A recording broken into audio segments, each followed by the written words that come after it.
बेटियां तो शादी करके ससुराल चली जाती हैं। लीजिए भाभी, मुंह मीठा कीजिए। आयुष ने अपनी भाभी रजनी जी को मिठाई देते हुए कहा। रजनी जी ने मिठाई मुंह में रखते ही पूछा, देवर जी, किस खुशी की मिठाई है यह? लगता है इस बार तो देवरानी को बेटा हुआ है। नहीं भाभी, बेटा नहीं, दूसरी बार भी लक्ष्मी ही आई है।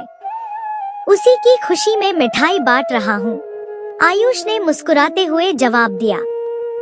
बेटी का नाम सुनते ही रजनी जी का चेहरा कड़वा हो गया, जैसे मिठाई नहीं, कुछ कड़वी चीज खा ली हो।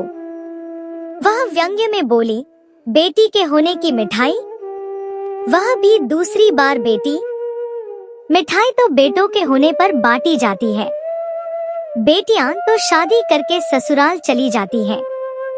बेटों से ही वंश चलता है और वही बुढ़ापे का सहारा होते हैं। देखिए, हमारे तो 2 बेटे हैं, हमारे बुढ़ापे का सहारा। रजनी जी को अपने बेटों पर बड़ा घमंड था और वह हर बार आयुष को नीचा दिखाने का मौका नहीं छोड़ती थी।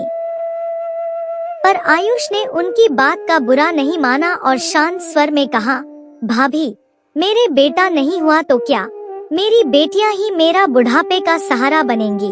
यह कहकर राकेश अपने घर चला गया। आयुष की पत्नी काजल अस्पताल से छुट्टी पाकर घर आ चुकी थी और दोनों पति पत्नी अपनी बेटियों के साथ खुशहाल जीवन जीने लगे। उन्हें इतने प्यार से अपनी बेटियों की परवरिश करते देख रजनी जी हर बार व्यंग्य करती और कहती, देखो कितने लाड लड़ाए जा रहे हैं।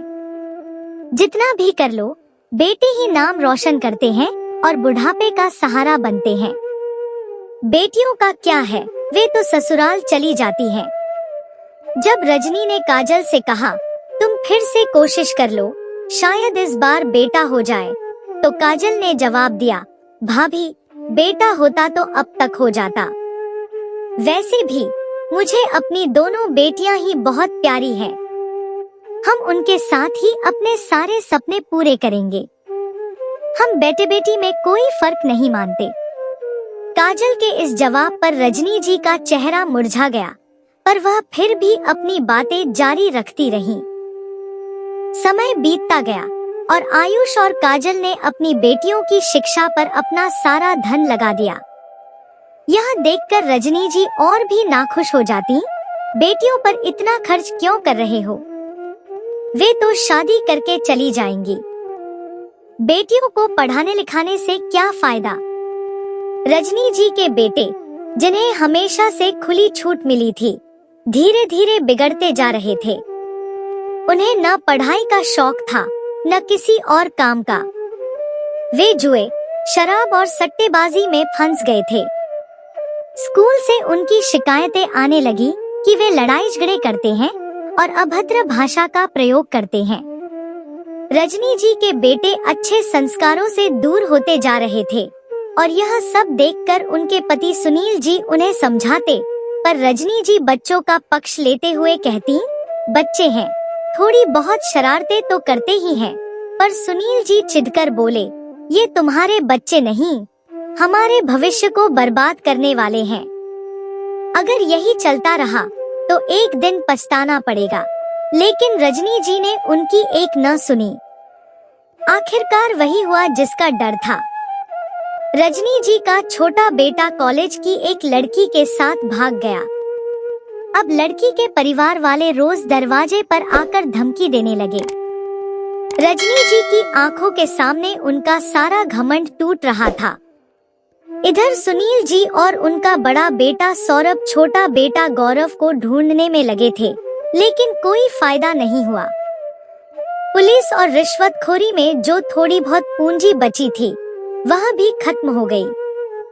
बड़े बेटे सौरभ का रिश्ता भी इसलिए टूट गया क्योंकि वह शराबी बन चुका था और घर की प्रतिष्ठा पहले ही खराब हो चुकी थी।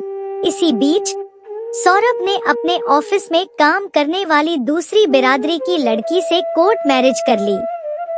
रजनी जी के सारे सपने चूर चूर हो गए। बड़े बेटे की शादी में जो धूमधाम चाहती थी, वह भी खत्म हो गई थी। अब उनकी बहू से भी उनका कोई लगाव नहीं था और रोज उसे ताने देती। आखिरकार बहू तंग आकर सौरभ से अलग रहने की मांग करने लगी। सौरभ क्या करता, वह उसे लेकर किराए के घर में रहने चला गया। उधर आयुष और काजल की बेटियां पढ़ाई में अव्वल रहीं। एक डॉक्टर बन गई और दूसरी इंजीनियर। दोनों बेटियों ने अपने घर को सजा संवार कर अपने माता पिता के सपनों को साकार किया। जब समय आया तो उन्होंने अपनी शर्तों पर अच्छे परिवारों में विवाह किया और दहेज देने से मना कर दिया। दोनों बेटियां अपने अपने घरों में खुश थीं और माता पिता का भी पूरा ख्याल रखती थी। एक दिन काजल की पुरानी पड़ोसन उनसे मिलने आई और रजनी जी के हालातों के बारे में बताया। रजनी जी और सुनील जी की हालत बहुत खराब है। उनका कोई सहारा नहीं बचा। उनके बेटे तो अब तक अलग हो चुके हैं। जो कुछ बचा था सब बेटे के कर्ज में डूब गया। अब वे किराए के पैसों से जैसे तैसे गुजर बसर कर रहे हैं। यह सुनकर काजल और आयुष को बहुत दुख हुआ। वे रजनी जी और सुनील जी से मिलने पहुँचे। उन्हें देखकर रजनी जी की आंखें झुक गईं। काजल की कीमती साड़ी और आयुष की गाड़ी देखकर उन्हें अपने ताने याद आ गए। जिन बेटियों को वह ताने देती थी, वही बेटियां आज अपने माता पिता का सहारा थी। और जिन बेटों पर उन्हें घमंड था, उन्होंने उन्हें बर्बादी की कगार पर ला दिया था। रजनी जी ने काजल से कहा, मुझे माफ कर दो। मैंने तुम्हें और तुम्हारी बेटियों को हमेशा ताने दिए और देखो, मेरे बेटों ने मुझे कहां लाकर खड़ा कर दिया। तुम्हारी बेटियों ने तुम्हारा मान बढ़ाया और मेरे बेटों ने मेरा सब कुछ छीन लिया। काजल ने रजनी जी का हाथ पकड़ते हुए कहा, भाभी, आप हमें शर्मिंदा मत कीजिए। आप बड़ी हैं, आपसे माफी की उम्मीद नहीं की जा सकती। जो बीत गया उसे भूल जाइए और अब से किसी भी चीज की जरूरत हो तो हमें बेझिझक बताइए। इस तरह रजनी जी को समझ में आ गया कि बेटियां भी बेटों से बढ़कर हो सकती हैं।